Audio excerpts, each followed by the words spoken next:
dire la même bienveillance que j'ai eue envers toi. C'est-à-dire, comporte-toi comme moi je me suis comporté envers toi. Comme je t'ai fait, tu vas me faire. Est-ce que vous connaissez cette règle? On la connaît tous. Hein? Ça s'appelle quoi? La règle d'or. D'accord? C'est Luc 6, verset 31 qui dit « Ce que vous voulez que les hommes fassent pour vous, faites-le de même pour eux. » Il ne dit pas, c'est pas que ce que vous ne voulez pas qu'ils fassent. Non, non, ce que vous voulez qu'ils fassent, vous devez quoi? Faire. C'est une action. D'accord? Il faut le faire si tu veux le recevoir. Si tu ne le fais pas, tu ne l'auras pas. Parce que souvent on se dit, moi je n'ai rien fait de mal. Non, non, mais tu n'as rien fait de bien non plus. D'accord? Tu ne peux pas recevoir pour cela. D'accord? Et donc, et pour que la paix s'établisse, et en tant que chrétien, on doit être pour la paix, hein, de façon générale. Si le gouvernement est pour la paix entre, je ne sais pas, entre les races, entre, je ne sais pas, les problèmes de ouvriers, des classes, ou quoi que ce soit, en tant que chrétien, on est appelé à participer à ces choses-là. Il faut travailler pour la paix. Donc, dans les béatitudes, Jésus ne dit pas « Heureux ceux qui croient à la paix, heureux ceux qui parlent de la paix, heureux ceux qui défendent la paix. » C'est pas ça qu'il dit. Heureux quoi? Ceux qui font la paix autour d'eux, d'accord? Parce qu'ils sont appelés les enfants de Dieu. Ils font la paix, ils la cherchent la paix, ils sont proactifs par rapport à la paix. Autrement, on peut en parler beaucoup. Hein. C'est facile d'ailleurs d'en parler. Mais voilà, je passe aux implications de cette alliance. Et il dit la paix entre mes enfants, etc. Et le pays de tous ces jours. C'est-à-dire, tout le monde est concerné dans le pays par la même paix. C'est-à-dire, ce n'est pas juste ma famille. Ce n'est pas ça qu'il dit à Abimelech. Il veut que tout le monde soit compris dans cette alliance de paix. D'accord? Il n'est pas juste moi, mes intérêts personnels. Non, tous les autres doivent profiter de cette paix. Donc, et voilà l'acceptation. Qu'est-ce qu'il dit à Abraham? Et Abraham dit, je le jure. C'est comme ça que lui, Sermon l'a traduit. J'ai regardé un petit peu l'hébreu. Dans l'hébreu, ça serait l'équivalent de oui, moi, je le jure. D'accord? C'est un petit peu plus. Il marque un peu la chose. Pourquoi? C'est quelque chose de solennel qui est en train de se faire. Et est-il bon d'accepter la paix? Mais qu'est-ce qu'il est en train de faire? Il est en train de jurer, entre guillemets. Hein? C'est une promesse solennelle. On est en train de signer des papiers, des documents à ce moment-là. Je dis ça parce qu'il y a des fois certains qui, en utilisant un petit peu mal ce que Jésus lui-même a dit, ne jurez pas ni pour ci, ni pour ça. D'accord? Il se dit ça pour dire non, je ne peux pas jurer, je ne peux pas signer, non, non. Non, et je ne pense pas, et je ne crois pas du tout. Parce qu'il y a par exemple les Quakers, je ne sais pas si vous avez entendu parler, hein, les Quakers, ils sont contre le fait de jurer où que ce soit. Les témoins Jéhovah aussi. Témoins Jéhovah aussi, d'accord. D'accord. Donc pourquoi? Parce qu'il dit, non, Jésus a dit, mais attendez, vous savez, quand on dit jurer en français, ça veut dire prêter serment, mais ça veut dire aussi insulter. Hein. On dit d'ailleurs un juron. D'accord? Vous savez? Donc, et ce sens-là qui Jésus est contre. Contre quoi est Jésus? Jésus est contre le parjure, contre le blasphème. Contre ça, Jésus est contre. Mais le fait de jurer, par exemple, au moment où on est invité à la cour de justice, ou on est, je ne sais pas, lorsqu'on se marie, par exemple, où on doit signer devant le notaire, je veux dire, il n'y a pas dans la Bible aucune interdiction à ces choses-là, au contraire. D'accord? Je lis Deutéronome chapitre 6, verset 13, qui dit « Tu craindras l'Éternel ton Dieu et tu jureras dans son nom. » C'est écrit. Hein? D'accord? Et ce n'est pas le seul, il y en a une vingtaine de versets qui sont pro-jurement. Donc, ce n'est pas contre.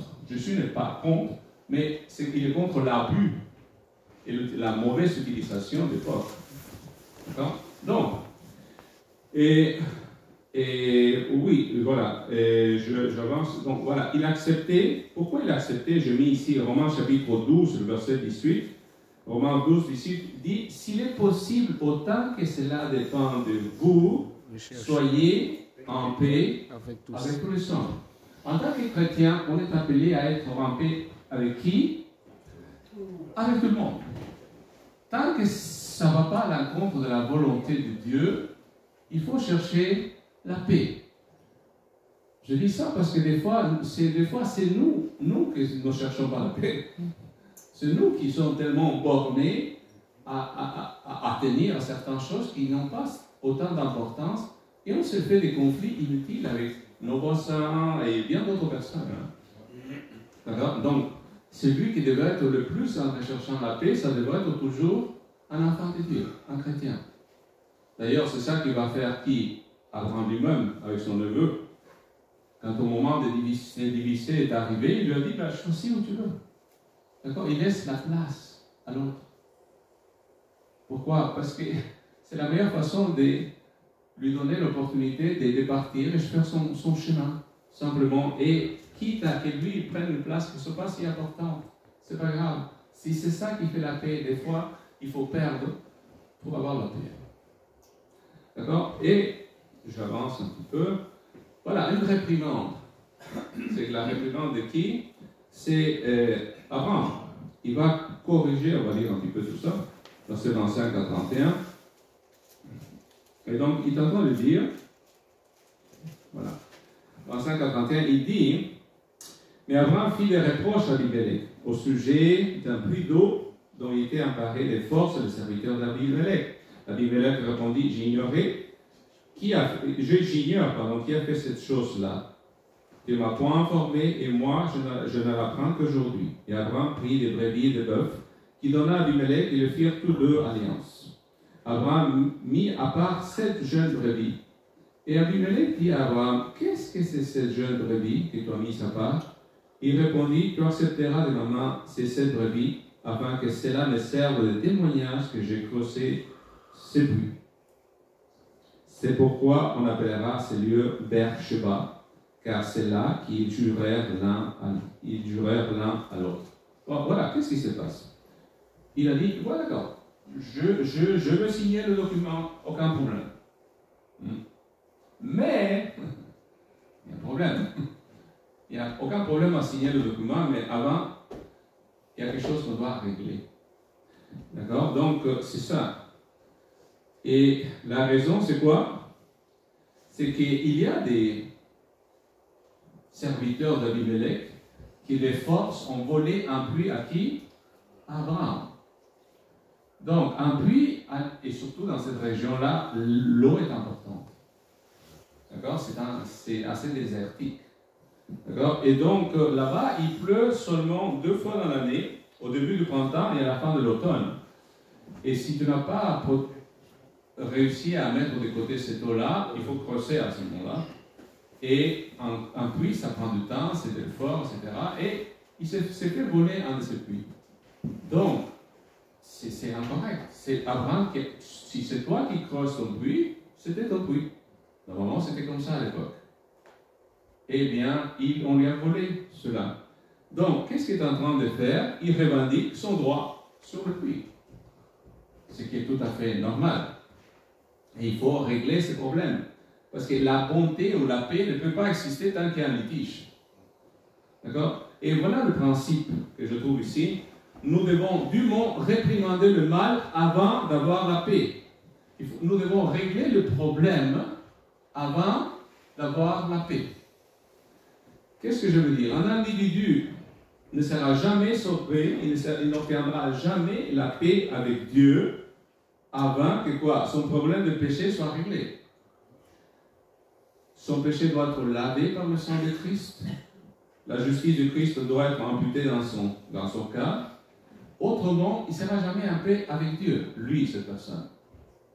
Une église, oui, on va avoir la paix, mais s'il y a quelqu'un qui produit des problèmes à l'intérieur et on ne règle pas le problème, on peut faire semblant que c'est la paix, mais ça ne sera jamais la paix. Il y a des pays là, qui signent des traités de paix les uns avec les autres, mais ils sont en train de se battre en réalité les uns avec les autres, et ils pensent qu'avec une signature, ils vont régler le problème. il faut qu'il s'attaque au problème. Il faut régler le problème. Il faut que le mal soit dûment réprimandé. Autrement, c'est du papier qu'on signe. Ce n'est pas un problème qu'on règle. Et ça, dans un couple, dans une famille, dans une église, quelles que soient, les choses doivent être réglées de la bonne façon. Et voilà, la réponse d'Abimelech, c'est quoi? Abimelech répond, j'ignore qui a fait cela, ces choses-là. Tu ne m'as point informé, et moi, je ne l'apprends qu'aujourd'hui. Donc il dit, je n'étais pas au courant. Je ne savais pas. Peut-être que ses serviteurs se sont dit, bah, il fait des choses dans notre territoire, on le tasse, c'est à nous, mais ils ne l'ont pas dit. Ça se peut. Mais le problème, c'est aussi du côté de qui? D'Abraham. Il n'a pas informé. Il n'a rien dit. Il y a combien de temps s'est passé ces litiges, on ne sait pas, mais il a traîné à rien dire à Abimelech. Et oui.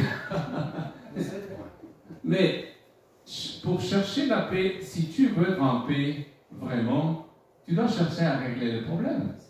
D'accord? Et s'il y a bien une chose qu'Abimelech lui en veut, c'est qu'il ne lui a rien dit. Si je veux dire, s'il y a un problème, d'accord? Et tu dis rien, à qui la faute? À toi. À l'occasion, je fais quelque chose à quelqu'un. Je ne savais pas que je lui avais fait. Et ça a traîné pendant des années. Plus tard, j'ai appris que je lui avais fait ça. Oui, mais mince, ça aurait été bien qu'il me le dise le lendemain ou plus tard. J'aurais pu régler le problème. Mais je n'étais pas au courant. J'étais complètement ignorant de la colère de cette personne par rapport à moi. Qui a souffert pendant 10 ans? Cette personne. Moi, je n'étais pas au courant. Donc, à qui la faute?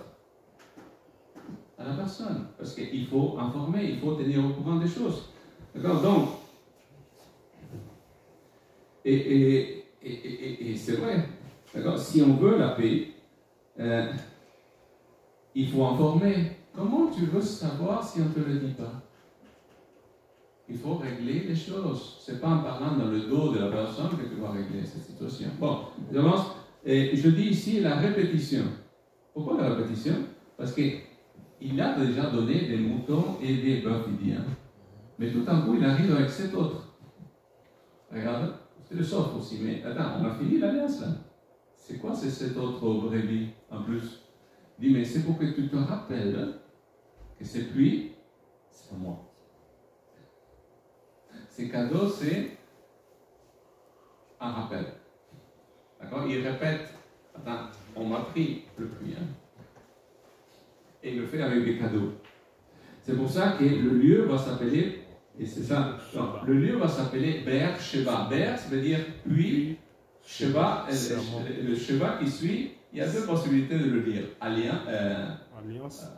Non, comment ça s'appelle? Serment. Serment, voilà, le mot serment. Ou bien le mot 7. Le même mot, les mêmes consonnes, on les retrouve dans les 2 mots.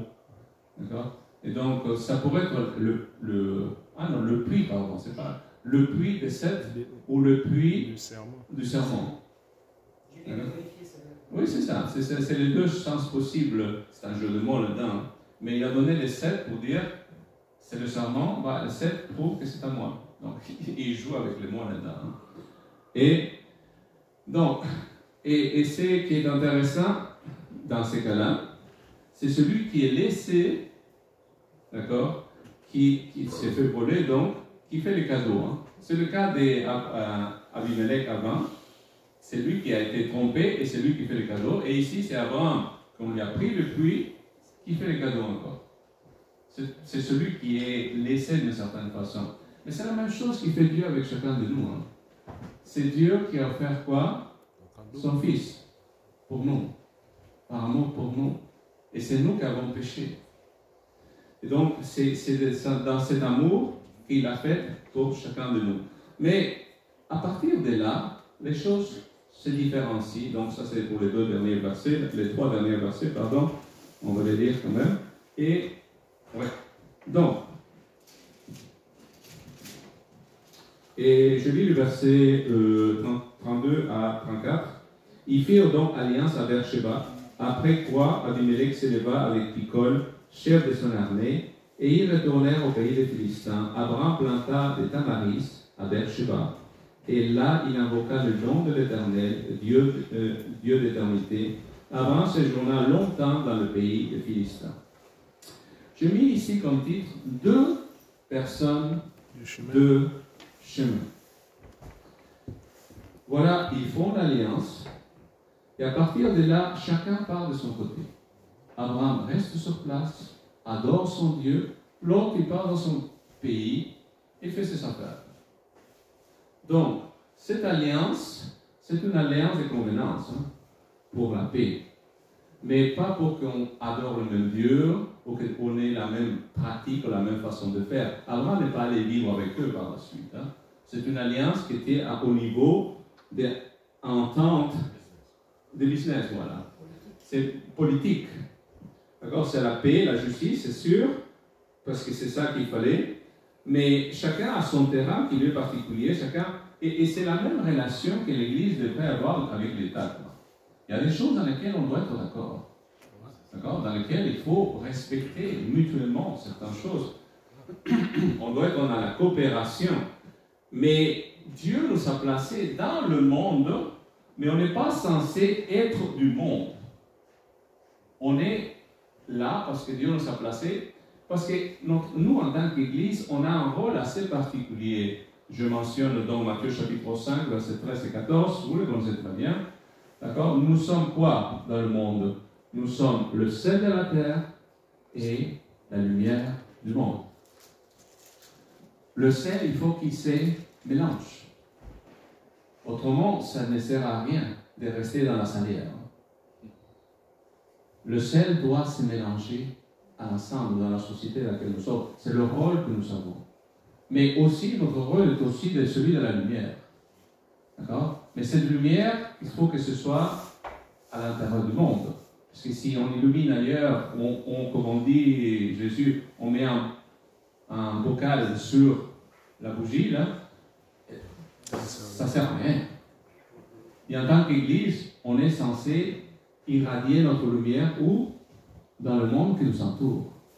C'est la place à laquelle Dieu nous a placés.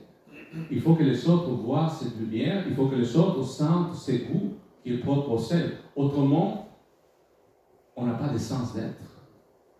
On ne peut pas s'enfermer entre nous-mêmes, juste chrétiens que nous sommes. On doit offrir cette lumière. Mais quel est le rôle? On se dirait, mais un phare, à quoi ça sert? Un phare sur le bord de la mer. Oui, c'est très utile. Ça permet aux bateaux de l'État ou du monde de voir où il y a quoi, des rochers où ils puissent se cogner. Notre but, c'est d'illuminer les problèmes afin qu'ils le voient. Mais eux, ils sont leur bateau. Nous ne sommes pas dans le bateau, nous sommes dans la roche et nous tenons bon pour illuminer le monde. C'est ça notre rôle par rapport au monde. Donc, je finis donc avec la fin du texte. Il dit, ils firent donc alliance à Beersheba, après quoi Abimelech s'éleva avec Picol et retourna au pays des Philistins. Voilà, donc il rentre chez eux, c'est ce qu'il devait faire. Donc, et ici je dis, la paix a été faite, et une fois que le problème est réglé, chacun retourne à ses responsabilités qui lui sont propres. Mais voilà la satisfaction de la paix. Maintenant, il a la paix. Il a obtenu la paix qui? Abimelech, autant qu'Abraham. Et voilà ce qu'Abraham va faire ici. Il va faire trois choses. Premièrement, il va planter un arbre. Le texte dit, il plante des tamaris. C'est sûr que pour planter des arbres à une place, tu fais ça pourquoi? Parce que tu vas avoir de l'ombre déjà. D'accord? Parce que tu considères la place comme étant la tienne, parce que c'est là que tu plantes quelque chose. Mais avant tout, est-ce qu'il va profiter de ces arbres, pensez-vous? Non. Quand tu plantes un arbre, ce n'est pas pour toi. Tu le plantes pour qui? Pour tes descendants, pour ceux qui viennent après toi. Planter un arbre, c'est planter le futur. C'est dire, tous ceux qui viendront après moi vont pouvoir profiter de cet arbre. Donc, ce qu'il est en train de dire, c'est simplement, cette place, ça va être une place accueillante parce qu'il y aura des arbres. Ça veut dire qu'il n'avait pas d'arbres probablement cette place. D'accord? Et qu'est-ce qu'il va faire à cet endroit où il a semé des arbres? Il dit, là, il invoqua le nom de l'Éternel, Dieu d'éternité. Abraham a connu déjà, il a appelé Dieu de diverses façons un petit peu avant. D'accord? Ici, je mets le souci du culte. Il est soucieux de la première chose qu'il fait une fois que ces gens-là sont partis. Il plante des arbres et ensuite, il fait quoi? Un sacrifice à l'Éternel. Qu'est-ce qu'il est en train de demander? Il demande que Dieu approuve ce qu'il vient de faire, cette alliance qui vient d'être faite avec Abimelech. Et donc, il est soucieux que sa vie personnelle et spirituelle continue. Ce n'est pas parce qu'il a été avec Abimelech qu'il délaisse les choses de Dieu. Au contraire, il s'attache davantage aux choses de Dieu.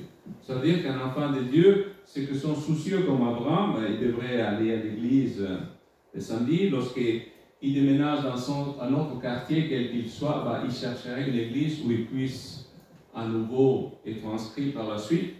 Abraham profite de ces moments de paix pour approfondir sa relation avec Dieu, pour s'approcher davantage à Dieu, pas pour s'éloigner.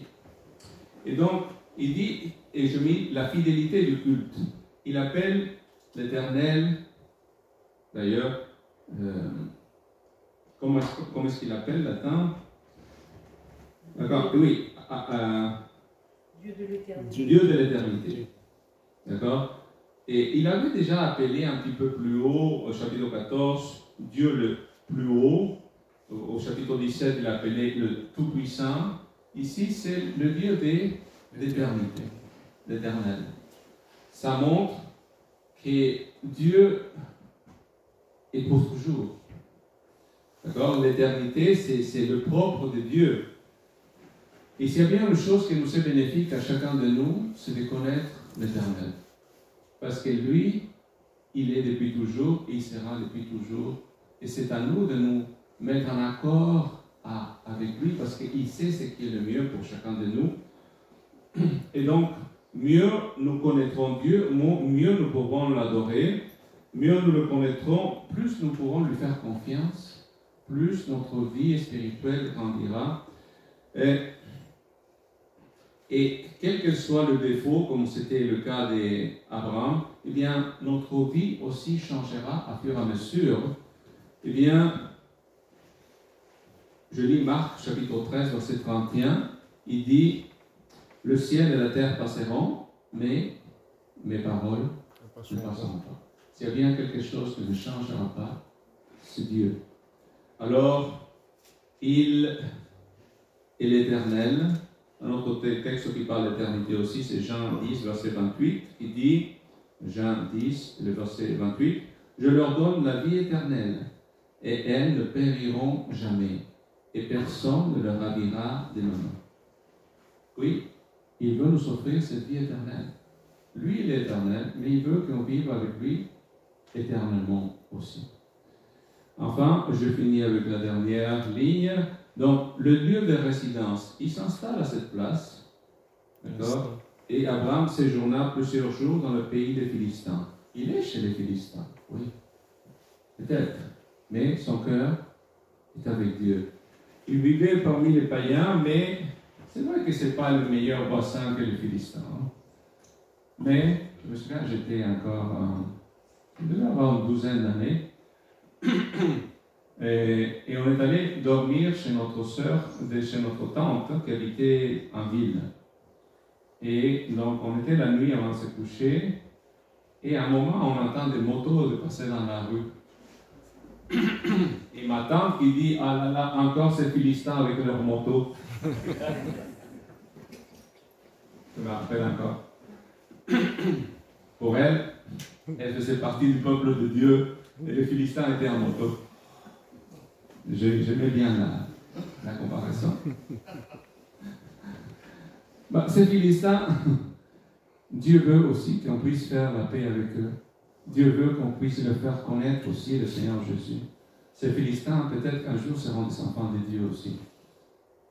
Et c'est pour ça que Dieu nous place là où nous sommes, afin de prier pour les Philistins, dans le pays des Philistins, afin qu'à un moment, peut-être, ils deviennent des enfants de Dieu. C'est sûr que c'était agréable de vivre dans un quartier où on respecte la parole de Dieu, où on peut vivre en paix. Mais des fois, on n'a pas le choix de vivre là où on vit. Et pourtant, Dieu nous a placés à cette place. Dieu sait pourquoi nous sommes là où nous sommes.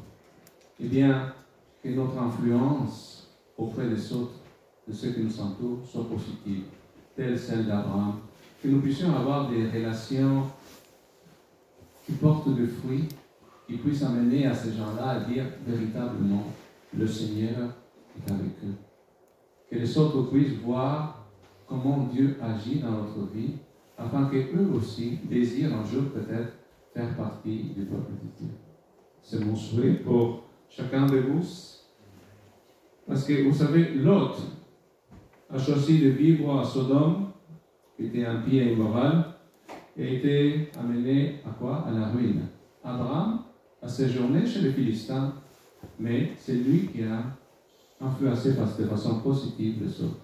Donc, ça dépend quel choix fait-on. Qui veut-on être? J'aimerais faire aussi, comme Abraham, être une bonne influence à la place où Dieu nous a placés. C'est mon souhait. Amen. Amen. Amen.